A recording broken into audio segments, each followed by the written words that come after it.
ವಿರಾಮದ ಬಳಿಕ ಮತ್ತೆ ಸ್ವಾಗತ. ಕರಾವಳಿ ಭಾಗದ ಜನ ಈ ಬಾರಿ ಯಾವ ಪಕ್ಷವನ್ನ ಬೆಂಬಲಿಸ್ತಾರೆ? ಹಿಂದುತ್ವದ ಕೋಟೆಯಲ್ಲಿ ಮತದಾರರ ಮನದಾಳ ಏನು? ಮತದಾರರು ಏನು ಹೇಳ್ತಾ ಇದ್ದಾರೆ?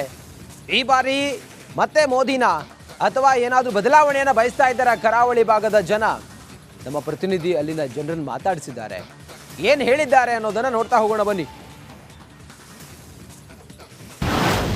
ರಿಪಬ್ಲಿಕ್ ಕನ್ನಡದಿಂದ ಎಲೆಕ್ಷನ್ ಎಕ್ಸ್ಪ್ರೆಸ್ ಅಂತ ಮಾಡ್ತಾ ಇದ್ದೇವೆ. ಹೇಗಿದೆ ನಿಮ್ಮೂರಲ್ಲಿ ಎಲೆಕ್ಷನ್ ಹವಾ? ಒಳ್ಳೆದಿದೆ, ಜೋರಿದೆ ಅಥವಾ ಸಪ್ಪೆ ಉಂಟಾ? ಟಪ್ಪೆ ಇಲ್ಲ, ಜೋರು ಇಲ್ಲ. ಅಂದ್ರೆ ಇಲ್ಲಿ ಜನಗಳು ಅಷ್ಟು ಜೋರು ತೋರಿಸುದಿಲ್ಲ. ಬಟ್ ಎಫೆಕ್ಟ್ ಅಲ್ಲಿ ತೋರಿಸ್ತಾರ, ಓಟಲ್ಲಿ ತೋರಿಸ್ತಾರ? ಓಟಲ್ಲಿ ತೋರಿಸ್ತಾರೆ. ಗಲಾಟೆ ಏನು ಮಾಡೋದಿಲ್ಲ, ಓಟಲ್ಲಿ ತೋರಿಸ್ತಾರೆ. ಓಟ್ನಲ್ಲಿ ನಮ್ದೆಲ್ಲ ಏನಂತ ತೋರಿಸ್ಬೋದು ಈ ಸರಿ? ಮೋದಿ ಅಲ್ಲ, ಮತ್ತೆ ಯಾರು ಕ್ಯಾಂಡಿಡೇಟ್ ಯಾರು ಇದಿಲ್ಲ. ಇವ್ರು ಯಾರು ಕ್ಯಾಂಡಿಡೇಟ್ ತಲೆ ಕೆಡಿಸ್ಕೊಳಲ್ಲ. ಮೋದಿ ಮೋದಿ ದೇಶಕ್ಕಾಗಿ ಮೋದಿ ಉಳಿತೀನಿ. ದೇಶಕ್ಕಾಗಿ ಮೋದಿ ಬೇಕು. ಮೋದಿ ಫುಲ್. ಯಾಕೆ ಮೋದಿ? ಏನ್ರಿ ಇಷ್ಟು ಕೆಲಸ 10 ವರ್ಷದಲ್ಲಿ ಎಷ್ಟು ಕೆಲಸ ಮಾಡಿದ್ದಾರೆ? ಅಷ್ಟು ಯಾರು ಕಾಂಗ್ರೆಸ್ನವರು 70 ವರ್ಷದ ಕೆಲಸ ಮಾಡಿದ್ದು ಇವರು ಮಾಡಿದ್ದಾರೆ. ಇನ್ನೂ ಮಾಡ್ತಾರೆ ಕೆಲಸ, ಹೇಳಿದಾರಾ? ಅದಕ್ಕೆ ನಿಮ್ಗೆಂತ ಭರವಸೆ ಇದೆ? ಗ್ಯಾರಂಟಿ 100% ಭರವಸೆ.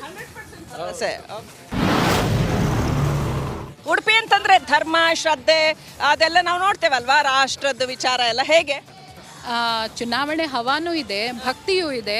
ನಾವು ಕೃಷ್ಣನ ವಟಾರಕ್ಕೆ ಬಂದಮೇಲೆ ನಾವು ಚುನಾವಣೆಯನ್ನು ಮರ್ತು ಬಿಡ್ತೇವೆ. ನಮಗೆ ಭಕ್ತಿನೇ ಮುಖ್ಯ. ಆ ಕೋಣೆ ಒಳಗೆ ಹೋದ್ರೆ ಓಟ್ ಹಾಕ್ತೀರಾ? ಈಗ ನನ್ನ ಸ್ವರ ಎಲ್ಲ ಹೋಗಿದೆ. 100ಕ್ಕೆ 100 ಖಂಡಿತ ಓಟ್ ಹಾಕ್ತೇವೆ. ಖಂಡಿತ. ಯಾವ್ದು ಬರುತ್ತೆ ಅಂತ ಅನ್ಸುತ್ತೆ ಇಲ್ಲಿ?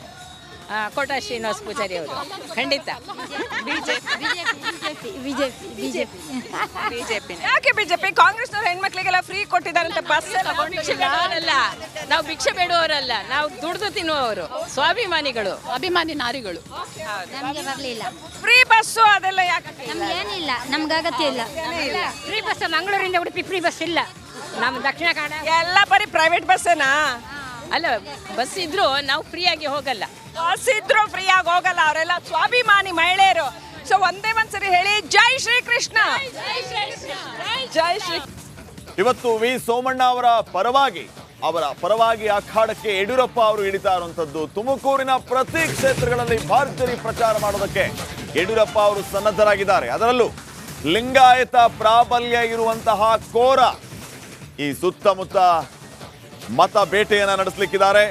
ಕೆಸ್ತೂರಿನಲ್ಲಿ ಸಮಾವೇಶವನ್ನ ಬಿಜೆಪಿ ಹಮ್ಮಿಕೊಂಡಿದೆ.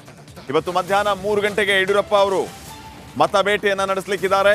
ಬಹಿರಂಗ ಸಮಾವೇಶದಲ್ಲಿ ಮಾಜಿ ಮುಖ್ಯಮಂತ್ರಿ BS ಯಡಿಯೂರಪ್ಪ ಅವರು ಭಾಷಣವನ್ನ ಕೂಡ ಮಾಡಲಿಕ್ಕಿದ್ದಾರೆ. ಈ ಮೂಲಕ ಮತಯಾಚನೆಯ